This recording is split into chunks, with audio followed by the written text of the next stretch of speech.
그럼 제가 먼저 이제 영어로 설교를 드리겠습니다.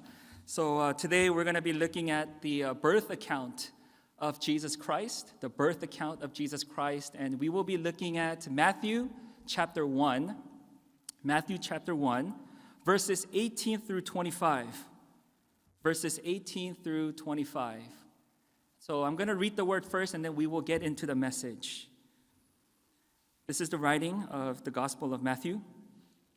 Now the birth of Jesus Christ took place in this way. When his mother Mary had been betrothed to Joseph, before they came together, she was found to be with child from the Holy Spirit. And her husband Joseph, being a just man and unwilling to put her to shame, resolved to divorce her quietly. But as he considered these things, behold, an angel of the Lord appeared to him in a dream, saying, Joseph, son of David, do not fear to take Mary as your wife, for that which is conceived in her is from the Holy Spirit. She will bear a son, and you shall call his name Jesus, for he will save his people from their sins. All this took place to fulfill what the Lord had spoken by the prophet. Behold, the virgin shall conceive and bear a son, and they shall call his name Emmanuel, which means God with us. When Joseph woke from his sleep, he did as the angel of the Lord commanded him. He took his wife, but knew her not until she had given birth to a son, and he called his name Jesus. Amen. Before we begin, let's just briefly pray. Heavenly Father, we thank you once again for allowing us to gather together here on this Christmas day, where we get to celebrate, commemorate, and recognize the birth of our Savior. Lord, it is our prayer that you would speak to our hearts today, that you would help us to not only understand, but to be impacted in our hearts so that we go out in this world, living for you and proclaiming this good news. So God, we ask for your blessing and your strength today, and in Jesus' name we pray, amen. So as we look at the birth account from the Gospel of Matthew, from his perspective, I just want to let you guys know that it's not so much a birth account, but it is rather an account of his miraculous conception. Okay, so we get the birth account from the Gospel of Luke, but from the Gospel of Matthew, it's more of a miraculous conception. And the reason for that is, the reason why Matthew is focusing on the miraculous conception is because of his audience. His audience is the Jews. And there were a lot of objections and criticisms surrounding the birth of Jesus, the person of Jesus, and how he was born. And so Matthew wanted to make sure that people understood, that they knew that the one who was born of the Virgin Mary was the Savior, was the Messiah of the world. Why? So that they would know who he is, believe, and have eternal life. And this is not only for the Jewish audience, but for the whole world as we look at the Gospel of Matthew. Because in the end, we have the Great Commission to go out to all the nations, right? Proclaiming the Word of God. And so Matthew focuses on that. Now the audience, the Jews, they understood. They read about the miraculous births, in the Old Testament, in Scripture. We had characters such as Sarah. We had who else? Hannah, Elizabeth, and even Manoah's wife. Manoah's wife was the one who gave birth to Samson, one of the judges in the Old Testament. And so they were very familiar with miraculous births. Even Sarah, where she was very old, meaning way past her childbearing age. And so, the Old Testament saints or the Jewish people were very familiar with miraculous births. Now, when we even consider Sarah, I want you guys to understand that she was not only barren, but she was also around 90 years old when God reminded Abraham of the promise that he was going to fulfill through his seed, how he was going to give them a land, and through the establishment of Israel, that he would bless all the nations. But remember Sarah, when she heard that promise, she chuckled. She laughed. Why? Because the concept was, at that point, at that moment in her weakness, it was very ridiculous. Because she was barren, and she was so old, and she couldn't have a child. And she said, Abraham, how in the world are we going to have a child? And this is what God said in Genesis 18:14. Is anything too hard for the Lord? At the appointed time, I will return to you about this time next year, and Sarah shall have a son. See that? Nothing is impossible with God. He can do anything, right? And he can do all things. Now, the miraculous birth, it stood out compared to all the other miraculous births that we've seen in the Old Testament. But not only did it stand out, but I want you guys to understand that it was a fulfillment of a prophecy that was made 700 years back. And this is in Isaiah 7:14. Behold, the virgin shall conceive and bear a son, and shall call his name Emmanuel. You see, the virgin birth was also a promised fulfillment that God made to the world. But it was also an allusion to what God promised, even at the beginning of time. You remember when Adam and Eve fell? What did God promise? He said that what? The seed of the woman will come and crush the head of the serpent. And so again, this promise here, being fulfilled in this virgin birth, was very, very crucial and very important for the Jewish audience. And so here we see that Matthew is really just pointing a picture and making it very clear to his audience who Jesus Christ is. And even for us, the virgin birth is very important because it tells us who God is, who Jesus Christ is, right? He was born of a virgin. He's truly God and truly man at the same time. And this very truth, brothers and sisters, is also in the Apostles' Creed.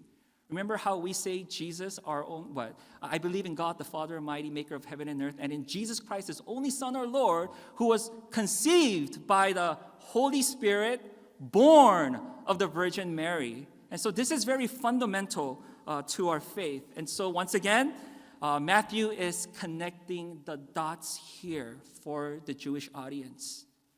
But I want you guys to understand this. It was important to them because they have been waiting for the Messiah for such a long time. You know, there were prophecies and promises and foreshadowings of Christ or their Savior, their Messiah, and they've been waiting and waiting and waiting. In fact, they would even take very good records of their lineage, of who their father was. If they were from the house of Abraham or the house of David, they would have strict records, hoping that one day, that through them, that the Messiah would come, that they would be the one bearing the child. And so they were heavily waiting. The only thing is that when the Messiah finally came to the world, the tragedy of the nation of Israel was that they missed him. They saw him right there. He taught, he did miraculous things, and yet they missed him. And I think for me, this is something that I do want to tell the church where, we can come to church, we can be hearing the word of God, we can be so near and yet our hearts so far. And so it is my prayer and desire that you guys would always recognize the Messiah, believe in him, and live for him, right? But again, for Matthew, he was connecting the dots, and he was basically saying this: the one born of the Virgin in the power of the Holy Spirit is your Savior, okay? And even when we look at the beginning of the introduction of the Gospel of Matthew, Matthew starts off with the genealogy as well. Have you guys noticed that? Now, the genealogy wasn't written so that you guys can go to bed better, when you're tired, or when you can't fall asleep, read the genealogies and just fall asleep. This particular genealogy is very, very important. The gospel is right there. In fact, when he talks about the genealogy, or when he writes the genealogy, just from the get-go, he puts Jesus Christ at the center of the genealogy. He is the main character. Let me read for you guys Matthew 1:1, the book of the genealogy of Jesus Christ, the son of David, the son of Abraham. Did you guys see what Matthew did there? He connected to Jesus Christ to two important covenants, the Abrahamic covenant and the Davidic covenant. See, in the Abrahamic covenant, what did God promise? That through Abraham, through his seed, he was going to give them a land. He was going to multiply them, and through their establishment, he was going to bless not only the Jews, but the whole world. We are saved because of the establishment of Israel. Did you guys know that? Salvation came to us as well, and we should be very, very grateful. And so again, Jesus Christ would be the distant descendant of Abraham and David, and this Messiah would come, and he would come to what? Save the world from sin and death. And that is what Jesus Christ did. I also want you guys to see what Matthew did at the end of the genealogy. Look at his words very carefully because he wanted, again, the audience to understand who Jesus was. He didn't want any mistake. He didn't want any misunderstanding of the Messiah. Listen to what Matthew says here at the end of the genealogy in Matthew 1:16. And Jacob, the father of Joseph, the husband of Mary, of whom Jesus was born, who is called Christ. Now, if you guys kind of missed it, then let me just explain. He says, and Jacob, the father of Joseph, the husband of Mary. Matthew didn't say Joseph, the father of Jesus, because people would have maybe misunderstood and say, oh, is Joseph the physical father of Jesus, right? But he wasn't. Jesus was born of the Virgin Mary in the power of the Holy Spirit. That means that Jesus Christ did not come from any human seed, nor was he conceived by any human egg. Jesus could not be tainted by human fallenness. And so Matthew here is very careful in his wording. He doesn't say Joseph, the father, of Jesus. He says what? Jacob, the father of Joseph, the husband of Mary, of whom Jesus was born, who is called Christ. And the reason why I'm sharing all this is because I want you guys to see what Matthew is doing here. He is being absolutely careful to make sure that the people know that this was the virgin birth and he was the fulfillment that had been prophesied of him in the Old Testament. Now, Jesus' conception was truly a miracle. And I want you guys to know this. Joseph, at first, did not know this, okay? We don't find anything in Scripture where Mary went up to Joseph and said, hey, I'm pregnant, but don't worry, I have been conceived by the power of the Holy Spirit. We have no record. Mary probably did not share that with Joseph. And so Joseph hears this news. And I want to show you guys why this conception or the miraculous conception is real. Okay? In our passage today, Matthew actually gives us a context. He gives us a background of the story of Mary and Joseph. Okay? Now, Mary and Joseph, they were engaged. Okay? He proposed, and they now got together. Now, the wedding back then was a little different than how we do weddings or marriages here today. Back in the days in the Jewish culture, it involved 3 steps. Number 1, it was the engagement. Number 2, it was the betrothal period. And number 3, it was the wedding celebration. And after the wedding celebration, what the husband did was he went to the wife's house. And he brought her over, not the wife's house, the wife's father's house, and brought her to his own house. And the final consummation would take place by having, a sexual intercourse in marriage, right? And so that was it. That was the marriage process in the Jewish culture. Now, I want you guys to understand this. When they were engaged, what happened was the family of Joseph and the family of Mary came together and then they signed the contract of their marriage. And once that contract was signed, basically or legally, they were considered married. But the only thing is they could not live together yet because they had to go through the betrothal period and the wedding celebration. Now, the betrothal period lasted 12 months, 1 year.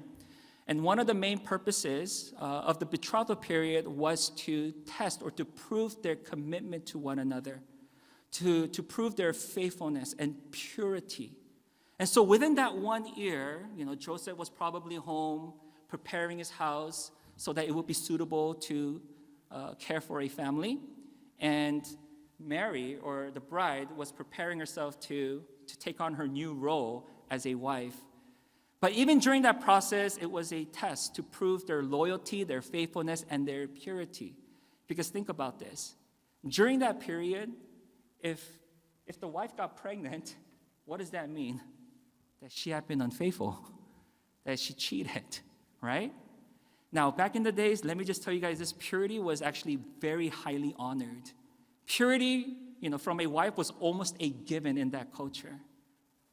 I hope and I pray that purity is also honored in our day and age. Or as Christians, we should always, always, always honor purity.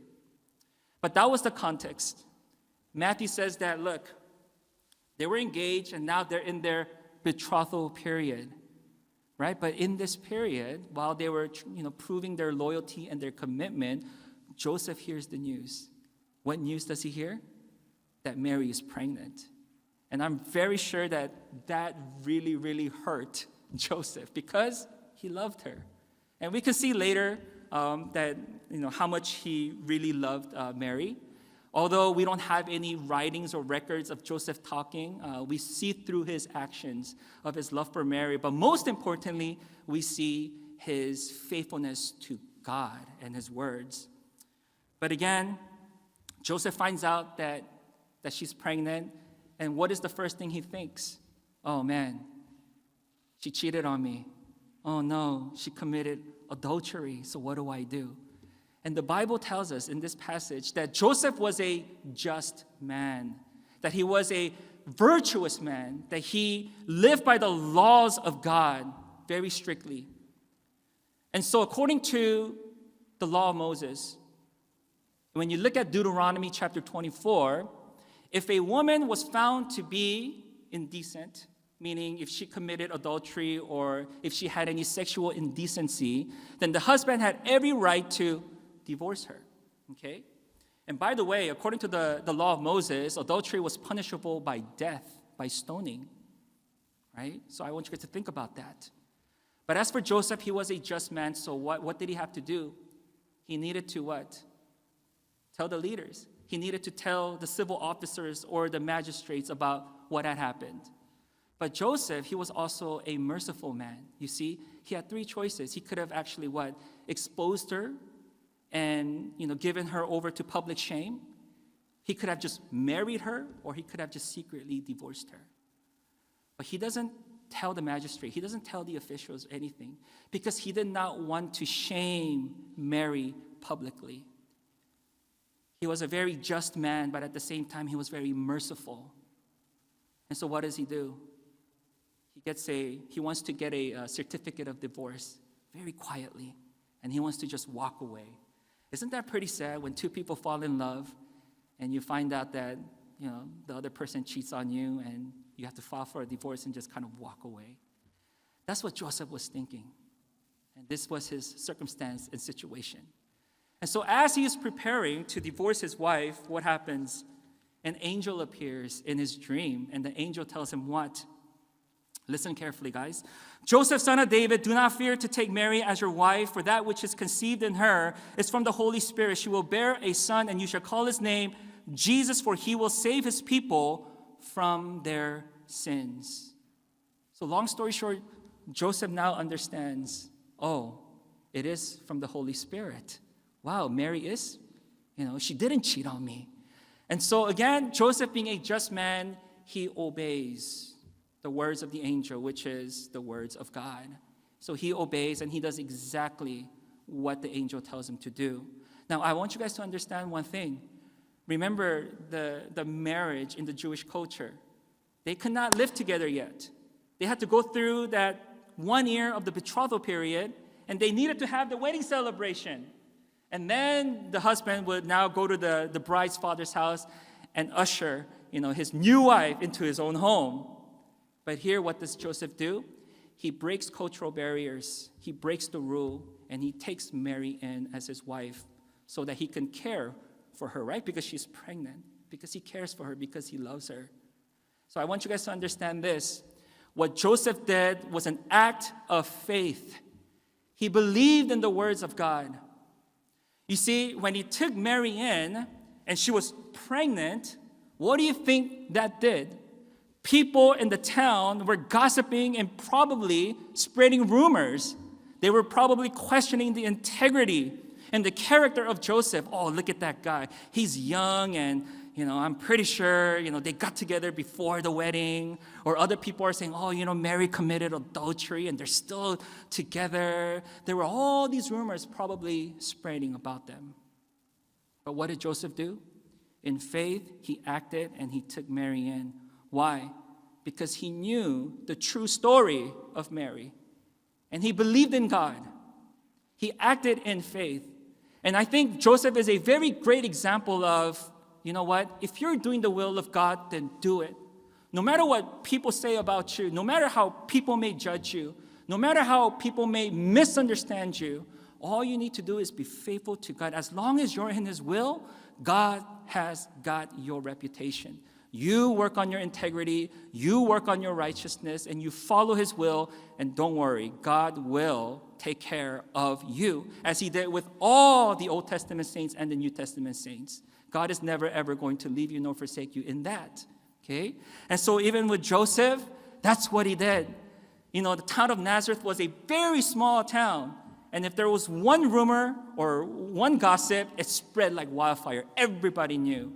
And I'm very sure that Joseph lived a very tough life. Now, again, that's just speculation. I'm not sure.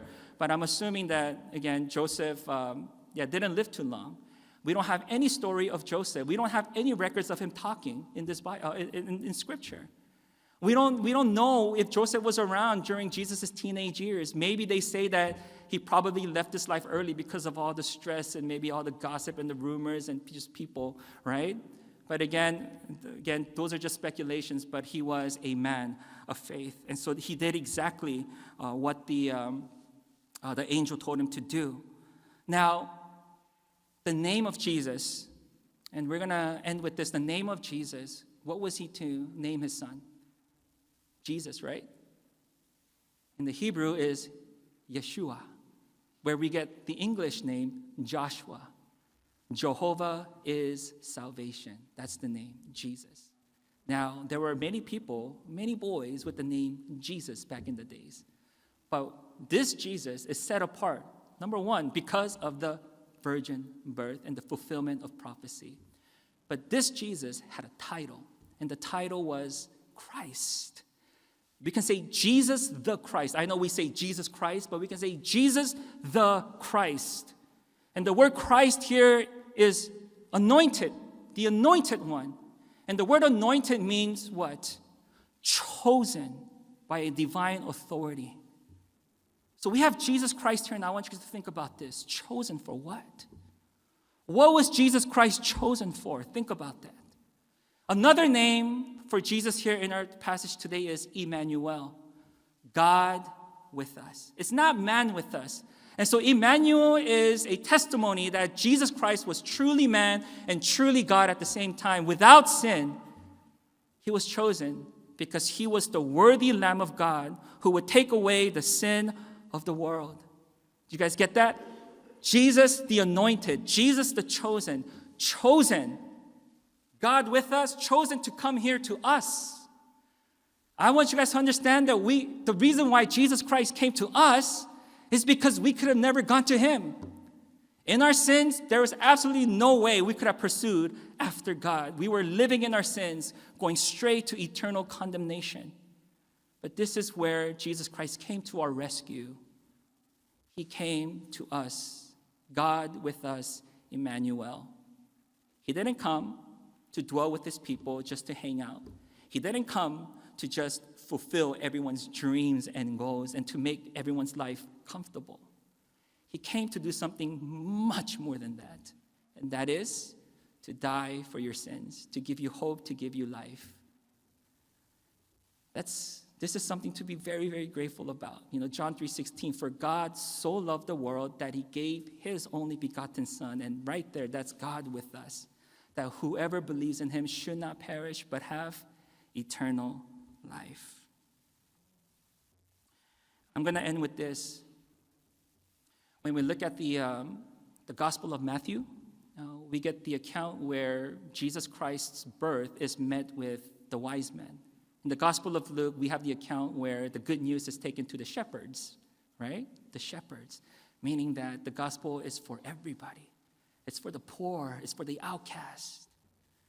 But here, we have an account where the wise men come to Jesus Christ. Now, tradition says that there were 3 wise men, but there were actually more. We just don't know. We just assume that it was 3 wise men because of the 3 gifts. But there could have been more, but I'm going to just talk about the gifts that the wise men brought. They brought with them gold, frankincense, and myrrh. Gold, frankincense, and myrrh. Obviously, what did the gold symbolize? Royalty. Because they knew that they came to honor who? Not just a king. They came to honor the King of Kings and the Lord of Lords. They knew Jesus Christ was the king, right? Our newborn king. Number two, let's look at the second gift, frankincense. Frankincense was a resin that was burned inside the temple, which was a pleasing aroma and a pleasing offering to God. And frankincense represented Jesus' purity and his righteousness, and that he would, what? Be a pleasing aroma and a pleasing offering to God. His own body, he would offer. Because look at the third gift. What is the third gift that the wise men brought? One of the wise men. They brought myrrh. You guys know what myrrh is, right? Myrrh is a spice to embalm the dead. To embalm the dead. This means that what? They knew that Jesus Christ was born to die. He was born to die. You guys might say, well, everyone dies. Well, yes, everyone dies. But he came to die for your sins and my sins so that we may have eternal life. And in that, we continue to live our lives in gratitude. See, I don't want this Christmas to just be a day where we commemorate his birth. Let's really be grateful for what he had done for us. And if we just look at the Gospel of Matthew in total, as a whole, he's the only gospel that actually ends with the Great Commission. So basically, in the end, it's like, now go, right? And make disciples of all nations, baptizing them in the name of the Father, the name of the Son, and in the name of the Holy Spirit. It's not just about being grateful, but it's about now you carrying that good news. You have eternal life, and you have people around you still lost, still in the dark. And what great time is, it is like right now that we share the gospel to give hope and future to everyone.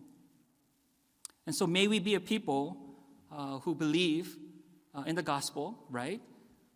Who are truly grateful, and that we go out to this world sharing the truth.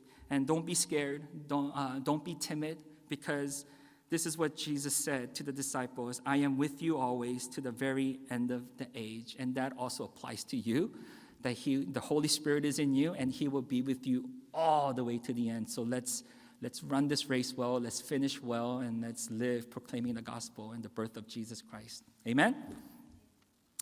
All right, well, let's pray. Heavenly Father, we thank you once again for just blessing us tremendously. Again, just knowing who we are, and yet sending your Son to die for our sins. We are just so grateful. We pray that you would give us hearts where we would just constantly and continuously seek after you. And just knowing this very truth, may the words of our mouth and the meditation of our hearts just be pleasing to you. We ask that as Moksani comes up to preach the sermon in Korean, that you would use him as an instrument to speak powerfully your life-changing words, and that again, Bethel Church would be a community where we just really fall in love with you and live for you. So we thank you for all things, and we pray all this in the name of our newborn King. In Jesus' name, amen.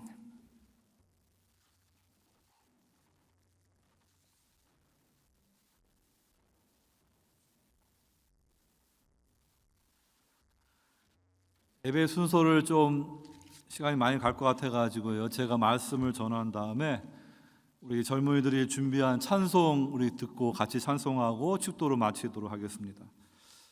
우리 본문 말씀 마태복음 1장 18절로 25절 제가 읽어드립니다.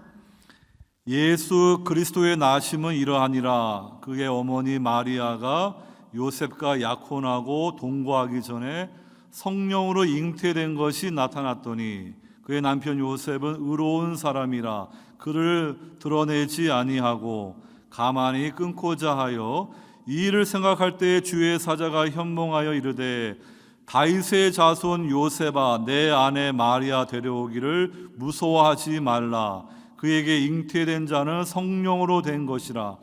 아들을 낳으리니 이름을 예수로 하라. 이는 그가 자기 백성을 그들의 죄에서 구원할 자이심이라 하니라. 이 모든 일이 된 것은 주께서 선지자로 하신 말씀을 이루려 하심이니 이르시되 보라 처녀가 잉태하여 아들을 낳을 것이요 그의 이름은 임마누엘이라 하리라 하셨으니 이를 번역한즉 하나님이 우리와 함께 계시다 함이라. 요셉이 잠에서 깨어 일어나 주의 사자의 분보대로 행하여 그의 아내를 데려왔으나 아들을 낳기까지 동침하지 아니하더니 낳음의 이름을 예수라 하니라. 아멘. 올해 저희 베델 장로교회 우리 성도님들의 가정 가운데 귀한 생명을 하나님이 허락해 주셨습니다. 우리 이성순 장로님의 우리 장남 우리 이지윤 연사님 딸을 낳았는데 지난번에 예비 계를 데리고 와가지고 우리 하나님 주신 귀한 생명을 보았고요. 또 우리 이수연 선교사님 가정에 또 이 소람 양을 하나님이 또 허락해 주셔서 또 그 생명을 오늘 어머니가 이렇게 품에 안는 걸 보면서 참 마음이 기쁩니다. 이번 주 수요일에는 우리 이성순 장로님 막내 아들 에브라함 가정에 또 이제 아기가 출생합니다. 내년에 또 계속해서 또 세 분의 우리 산모들이 또 아기를 낳게 됩니다. 여러분 이렇게 우리 베이비 아기를 보게 되면요 참 그 생명의 신비와 경외감을 우리가 느끼고 참 하나님의 형상으로 창조된 우리 인간의 그 신묘막측한 그러한 창조를 하나님 앞에 우리가 생각해 보게 됩니다.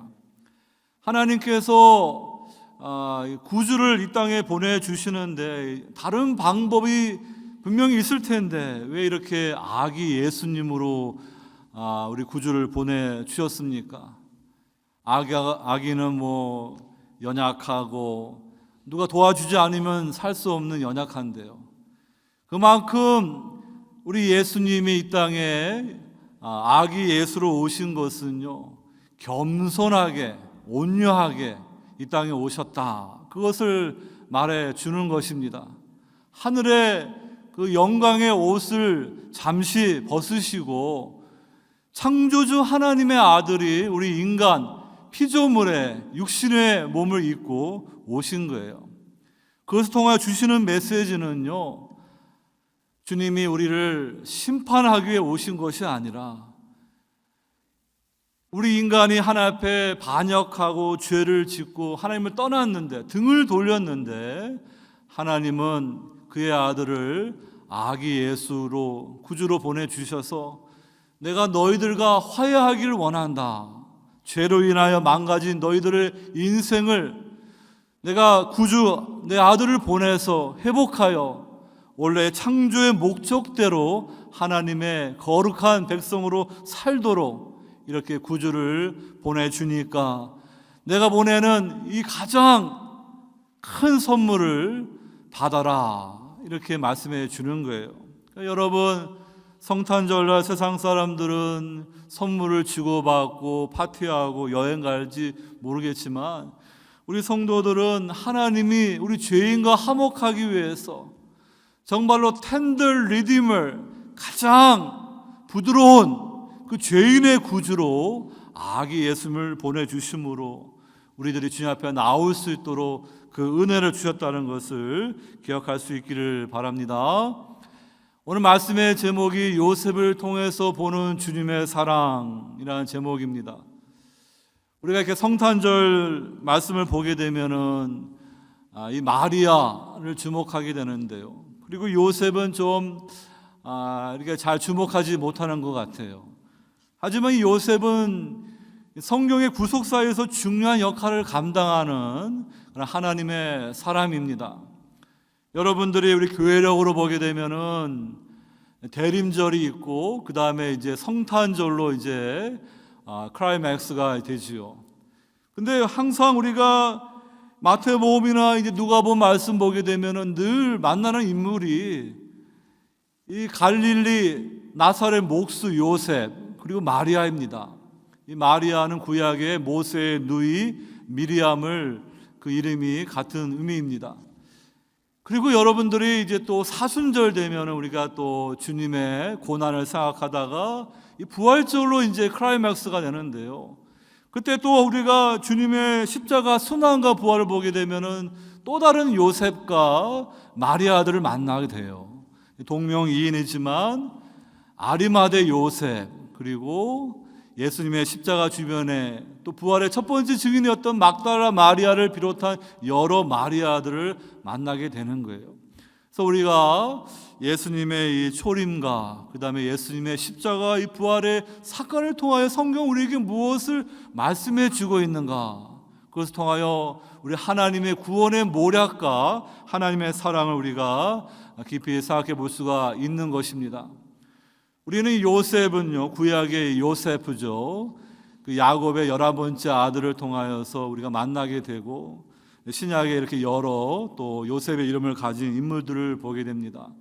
제가 먼저 말씀드리고 싶은 것은 주님께서 이렇게 요셉과 마리아의 가정을 통하여 이 땅에 오신 것은요, 주님은 그의 백성들을 유배에서 구속해서 그 성도들을 영광에 이르도록 새하늘과 새 땅의 세계 가운데 하나님 나라를 상속받는 그 일을 주시기 위해 오셨다, 그 말씀을 드리고자 하는 것입니다. 여러분, 우리가 성경에서 큰 해석의 틀이 이 유배와 그 다음에 출애굽입니다. Exile and Exodus예요. 그래서 성경, 구약 성경 보게 되면은 이스라엘 백성들이 애굽에 유배되었다가 모세를 통하여 출애굽, 엑소도스한 사건이 나오고요. 그 다음에 구약의 끝에 가게 되면은 이스라엘 백성들이 바벨론에 엑사일, 유배되었다가 이제 70년에 엑소더스 하게 되지만은 여전히 이방 나라에 지배받았다가 그 궁극적인 엑소더스, 새 출애굽이 무엇인지 선지자들은 예고했고 이제 예수 그리스도께서 그 일을 하시는 거예요. 그러니까 여러분, 예수님이 지금 우리 인간의 몸을 입고 성육신 하신 사건은요, 주님께서 이 죄의 사망과 깨어진 이 세상 임금 마귀가 지배하는 이 세상에 유배당해 있는 그 백성들을 구원하시기 위해서 하늘의 영광의 옷을 벗으시고 겸손히 온유하게 우리의 구주로 오신 거예요. 그래서 여러분, 오늘 예수님이 이렇게 요셉과 마리아의 가정에 구주로 오셨습니다. 우리를 구원하시기 위해서 그 하늘의 영광을 다 비우시고 유배의 땅에 오신 거예요. 그것을 생각할 때 우리는 하나님 앞에 감사를 드려야 됩니다. 그 다음에 예수님이 이제 3년의 공생애를 마치시고 마지막 정점으로 십자가에 죽으시는데 그 십자가 주변에 이 아리마대 요셉이 있었고 막달라 마리아가 있었습니다. 그래서 이 요셉은요, 오늘 본문에도 이 갈릴리의 이 목수 요셉은 의로운 사람이라 하는데 그 아리마대 요셉도 성경에 보면은 의롭고 선한 사람이고 하나님 나라를 바라보는 사람이다, 숨겨진 주님의 제자였다, 이렇게 말을 하는 거예요. 그래서 예수님의 십자가에 또 다른 요셉이 나오고 또 다른 막달라 마리아 나오고 그걸 통하여 성경이 무엇을 말씀해 주십니까? 바로 예수님의 십자가의 죽으심과 부활은 저와 여러분들을 이 죄와 사망과 마귀의 유배에서 우리를 엑소더스, 출애굽하는 그 구속 역사를 주님께서 이루셨음을 말씀해 주는 거예요. 우리의 왕이 되어 주시기 위해서 하나님의 아들이 친히 겸손히 인간의 몸을 입고 이 땅에, 유배의 땅에 오셔서 다윗의 후손으로 아브라함과 다윗의 언약을 성취해서 그 백성들을 불러 모으시고 이스라엘 백성들을 회복하시고 열방에 빛을 비추는 그 사명을 감당하도록 12 제자를 통하여 교회를 세우시고 이제 주님의 재림하시는 그날까지 열방의 교회를 통하여 좋은 소식, 복음의 빛이 비추어지게 되는 거예요. 구약의 여러분들 요셉의 이야기를 잘 아실 것입니다. 요셉이 17세에 꿈을 꾸는데 그 해, 달, 별들이 자기를 위해서 경배하는 꿈을 꾸는 거예요. 해달별 뭐겠습니까? 아버지, 어머니, 또 나머지 별들은 형제들인데 다 요셉에게 꿈을 꾸는데 그것은 요셉의 꿈이 아니라 하나님의 꿈이에요. 하나님 나라의 비전이에요. 요한계시록 12장 보게 되면은 그 위에 해를 입은 여인이 나오고요. 밑에 달이 있고 12개의 별의 멸관을 쓴 그 여인을 통하여 이제 메시아가 오는 것은 바로 이 메시아 공동체를 통하여서 예수님을 보내주시는 그 말씀이 이제 묵시론적으로 우리에게 증거되고 있는 것입니다. 여러분, 요셉은 형들의 미움을 받아가지고 이렇게 애굽의 노예로 팔려갑니다. 먼저 유배에 들어가요. 그 다음에 그는 하나님의 섭리 가운데 프리저너에서 프린스로 죄수에서 애굽의 총리가 되는 그 자리에 오릅니다. 그리고 야곱과 그 형제들 70명을 애굽으로 인도해서 그들이 고센 땅에서 번성하여서 하나님의 그 민족, 이스라엘 민족으로 자라가게 하고요. 이 요셉을 이제 죽음을 앞에 두고 유언을 남깁니다. 그의 아버지 야곱도 장사를 하나님이 약속하신 가나안 땅에서 장사 치르고 아브라함이 준비한 그 막벨라 굴에다가 그 장사 치렀어요. 이삭도 그랬고요. 야곱도 그랬고 요셉은 나는 지금 이 애굽 땅에 장사 지내지만은 하나님이 이 가나안 땅을 우리에게 약속을 주셨기 때문에 반드시 출애굽의 역사가 일어날 것이고 그때 너희들은 내 유고를 메고 이제 출애굽해야 된다. 가나안 땅을 가야 된다. 이 요셉은 그 하나님 나라의 비전을 품은 믿음의 사람인 거예요. 그래서 이제 새로운 시대가 펼쳐질 때 이 요셉이라는 이름이 나오는 거예요. 창세기가 요셉이 죽고 입간한 다음에 그 다음에 출애굽이 열리면서 모세가 나오지 않습니까? 모세가 이스라엘 백성들을 출애굽 이끄듯이 오늘 우리가 이 본문에서 요셉 마리아를 만나게 되고 그 예수님의 십자가 부활의 그러한 뉴 엑소드의 사건으로 죄와 마귀의 유배 가운데 있던 하나님의 백성들을 다 구출해가지고 이제 새 여호수아이신 그 주님 바라보면서 우리가 사도행전에 그 복음이 전파되듯이 이제 만물의 마지막 출애굽을 우리가 바라보면서 새하늘과 새 땅을 바라보는 성도로 살아가야 되는 거예요. 요셉은 그 비전이 있었기 때문에 출애굽기 말씀 보게 되면 이제 모세가 이스라엘 백성들 이끌고 갈 때 그 백성들이 요셉의 그 유골 수백 년 전에 땅에 묻힌 그 유골을 가지고 갑니다. 40년 광야 생활 훈련 받은 다음에 가나안 전쟁을 이기고 땅을 정복받은 후에 여호수아 마지막 장에 이제 가나안의 세겜 땅에 여호수아의 유골이 묻혀요. 그것을 이 사도행전에서 스데반 집사님이 중요한 구속소의 사건으로 말씀하고 있고요. 히브리서에서도 단 한 구절 그 요셉이 그 유언을 그렇게 남겼고 이렇게 그 유골이 가나안 땅에 묻혔다. 성경이 그것을 말해주고 싶은 것은 그 패턴을 말해주는 거예요. 하나님의 구속의 원리를 말해주는 것입니다. 저와 여러분들이 하나님의 백성으로 택함을 받아가지고요.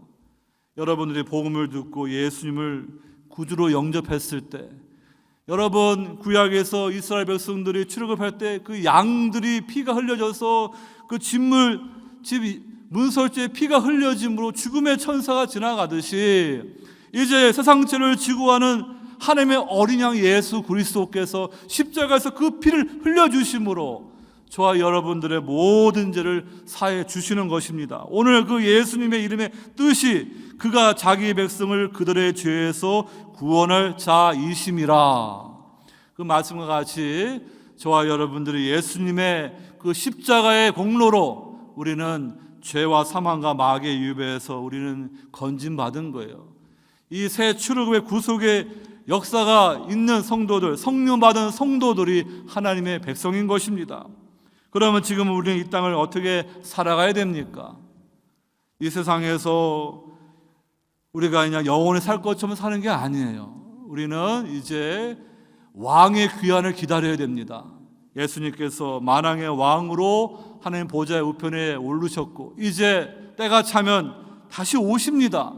그 주님이 오실 때까지 여호수아에서는 그 땅을 정복하고 그 땅을 기업으로 분배받듯이 사도행전에서는 성령 받은 성도들이 온 유대와 사마리아 땅끝까지 복음을 전했듯이 우린 그 일을 감당하다가 예수님께서 만왕의 왕으로 오실 때 만물의 새로운 출애굽 새하늘과 새 땅이 펼쳐지고 그때 우리는 부활의 몸을 입고 주님과 함께 하나님 나라를 상속받는 그러한 비전을 가지고 살아가야 돼요.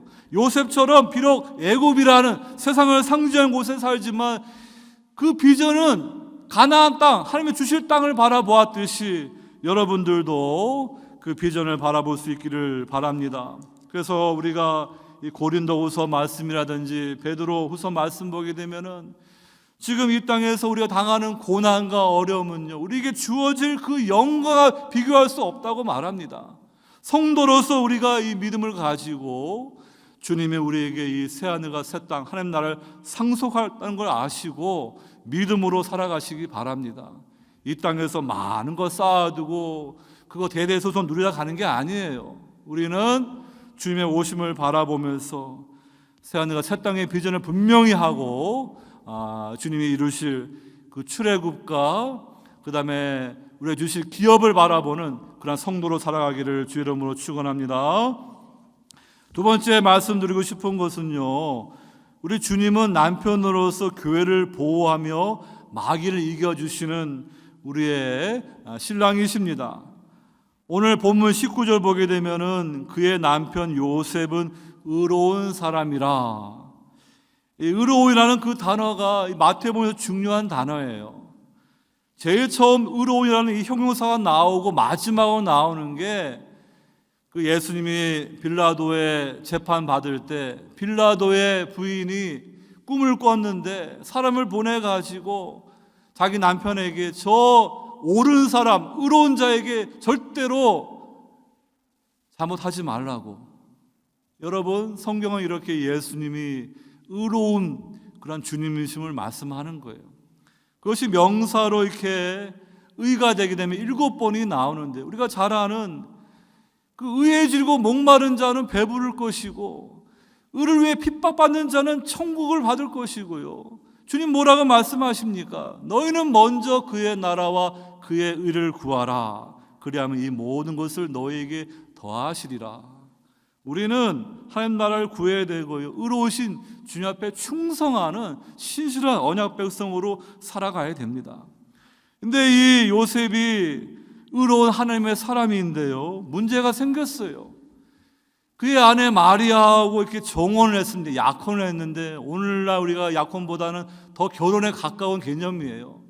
결혼식과 첫날 밤만 안 치렀지 법적으로는 부부예요. 그러니까 남편이라고 아내라고 성경에 이렇게 표현하고 있습니다. 그 관계가 끊어지려면은 이혼을 하든지 둘 중 한 사람이 사별하든지 이렇게 돼야 되는데, 지금 이 요셉은 나와 결혼하기로 약속한 이 마리아가 이렇게 임신한 걸 보니까 큰 충격과 배신감과 참 마음의 상처가 있었을 것입니다.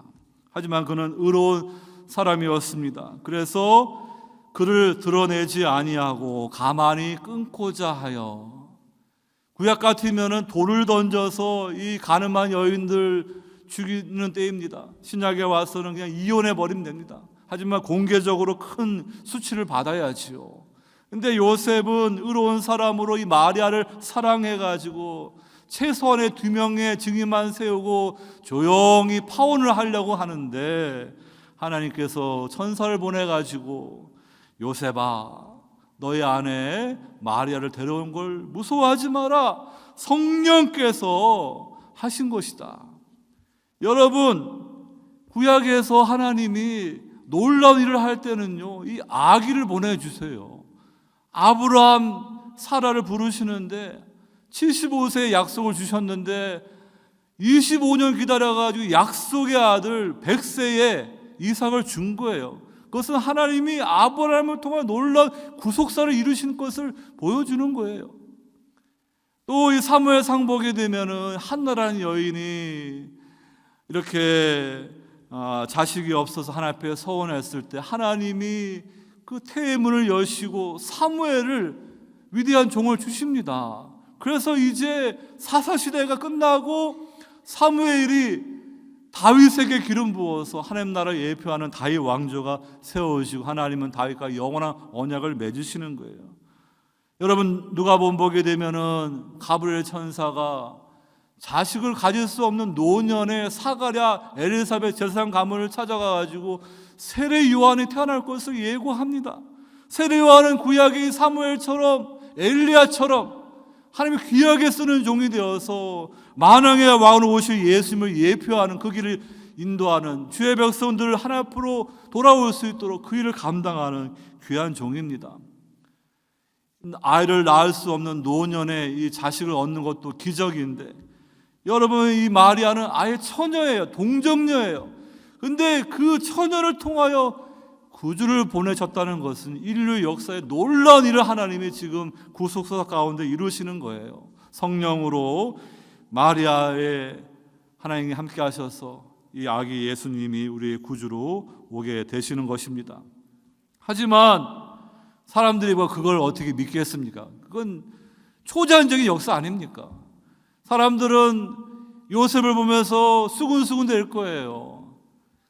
그 당시에는 아너 앤 쉐임 문화이기 때문에 아니 결혼식도 치르기 전에 첫날밤도 치르기 전에 벌써 마리아에게 이렇게 아기를 베게 해서 저 요셉은 참 품행이 방정하지 못한 참 몹쓸 사람이네 욕을 먹어야 돼요.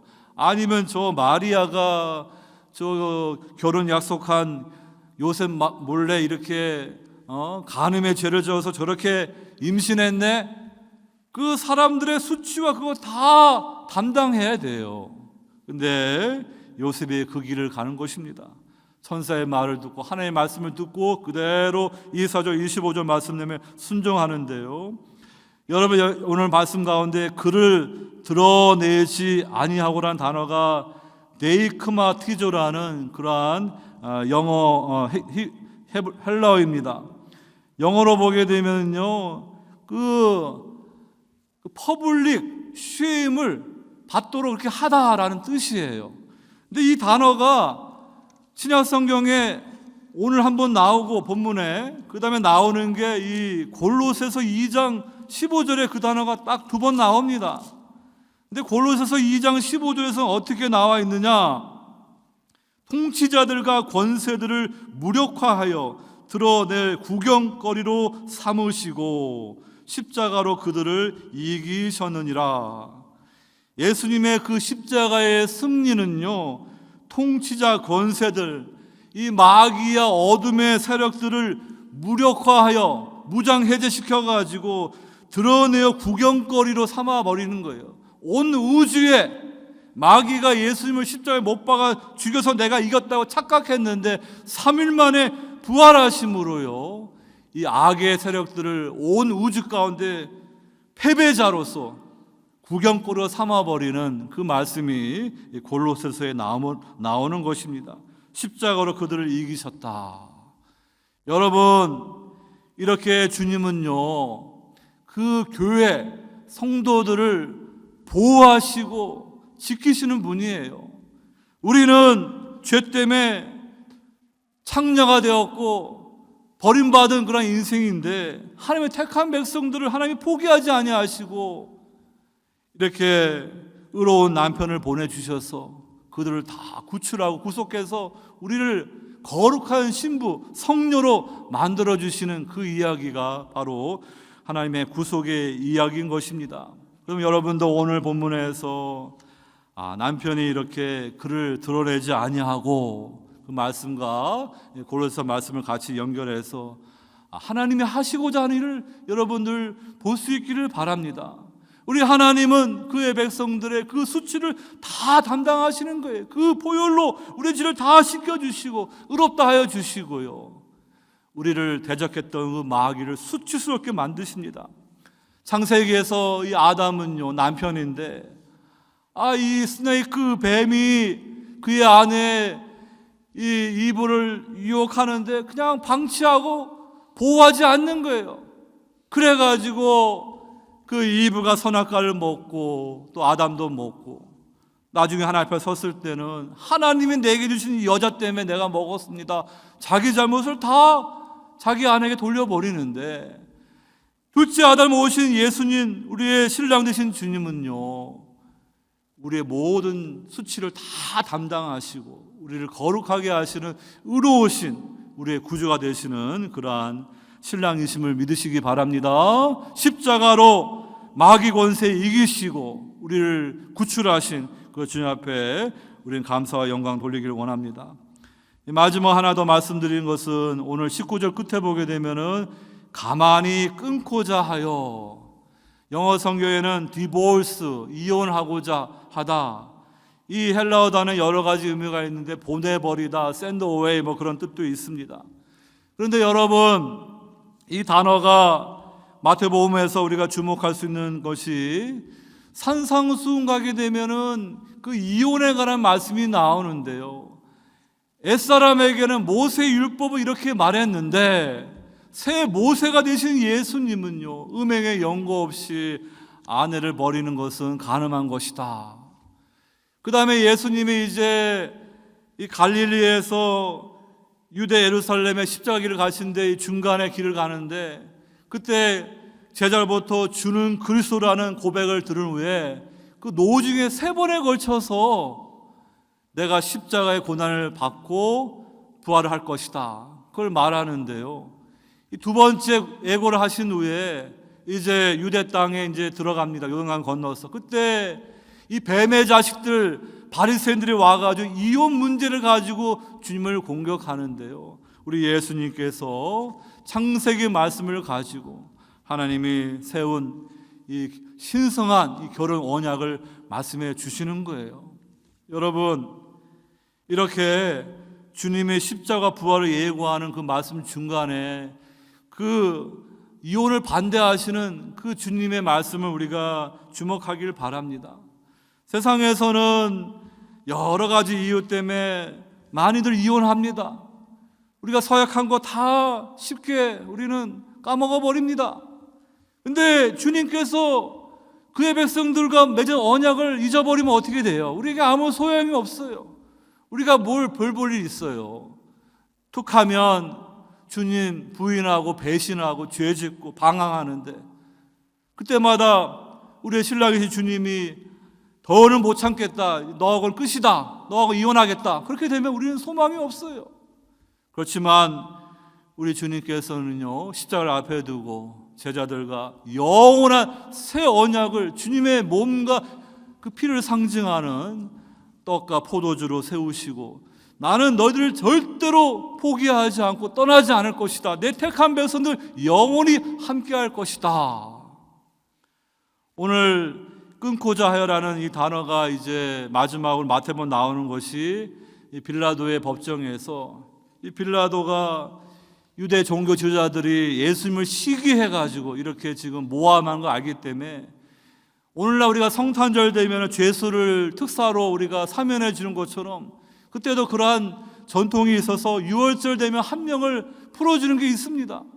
그래서 이 빌라도가 이 혁명분자, 이 강도 바라바를 놓아주겠느냐, 예수를 놓아주겠느냐, 그때 놓아주라는 단어가 같은 단어예요. 근데 이 대제사장의 선동을 받은 유대 무리들은 예수님을 십자가에 못 박고 저 바라바를 놓아주라, 빌라도가 4번에 걸쳐서 그러한 놓아주는다는 말씀이 나오는데요, 여러분, 이렇게 하나님의 백성이라는 이스라엘 백성들은 우리는 저 예수하고 상관없다, 우리가 한때는 기적을 베풀어서 우리 왕 삼아가지고 정말로 이렇게 메시아로 기대했는데 저렇게 힘없이 피 흘리고 저 법정에 서 있는 저런 메시아 우리 필요 없다, 우리에게는 저 로마 황제가 우리의 왕이다.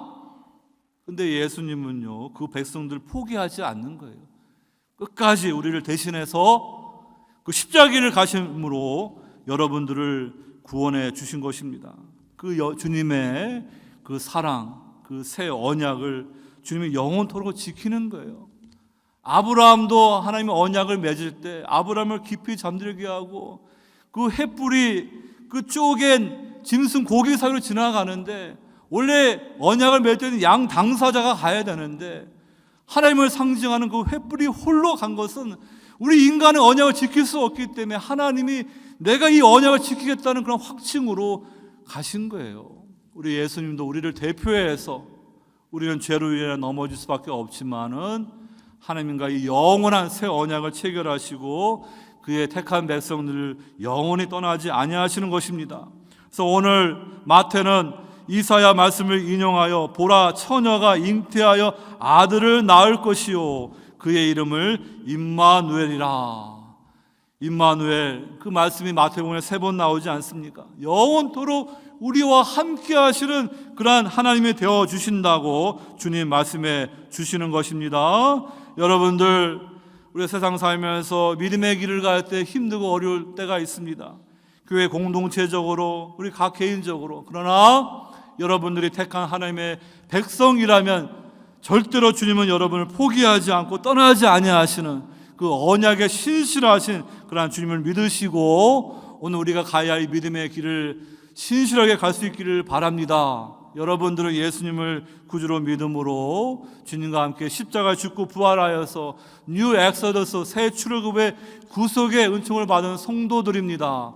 여러분들이 바라보아야 할 것은 이 세상이 아니라 주님이 왕으로 귀환하는 그날, 재림하신 그날, 이 땅이 만물의 출애굽이 있는 새하늘과 새 땅 가운데 하나님 나라를 상속받는 그 일을 위해서 여러분들이 힘있게 주의 일을 감당해야 돼요. 사사기 보게 되면은 믿음 없는 그런 사람들은 주님이 사명 주시고 기회를 주시는데도 그냥 감당하지 못하고 세상 사람들에게 억압당하고 단지파 같은 지파들은 계시록 보게 되면 아예 사라집니다. 여러분들에게 놀라운 기회를 주신 거예요. 주님 오실 때까지 착하고 충성된 종으로서 5달란트, 2달란트 그것을 더 열매 맺는 그런 성도 되라고 그 기회를 주신 것이지, 이 세상에서 그냥 잘 먹고 잘 살다가 그냥 천당 가는 티켓 준 게 아니에요. 저와 여러분들은 신실하게 주님의 이 구속의 원리를 깨달아서 새하늘과 새 땅에 그 나라 바라보면서 믿음으로 이 길을 가는 귀한 성도 다 되시기를 주의 이름으로 축원합니다. 하나님 아버지 감사드립니다. 오늘 주님께서 죄악된 이 유배의 땅에 겸손히 온유하게 아기 예수님으로 오셨습니다. 우리가 똑같은 인간의 몸을 입으시고 고난 받으시고 어려움 받으시고 그리고 십자가의 그 죽으심을 통하여 그러한 유배의 그러한 클라이막스에 가셨고 이제 부활하심으로 새로운 시대가 열리게 되었습니다. 그리고 그 새 시대의 종말론적 그 증거로 성령을 주의 백성들에게 주심으로 오늘 우리가 이 세상을 살아가지만 옛 시대에 속한 자들이 아니라 새 시대에 속한 하나님의 백성들로서 주님의 오심을 우리가 대망하면서 믿음으로 살아가다가 만물의 출애굽이 있는 그날에 주님과 함께 영원한 영광을 누리는 귀한 성도로 살아갈 수 있도록 주의 백성들에게 더 굳건한 믿음으로 함께해 주시옵소서. 감사하고 사랑 많으신 예수 이름 받들어 기도드리옵나이다. 아멘.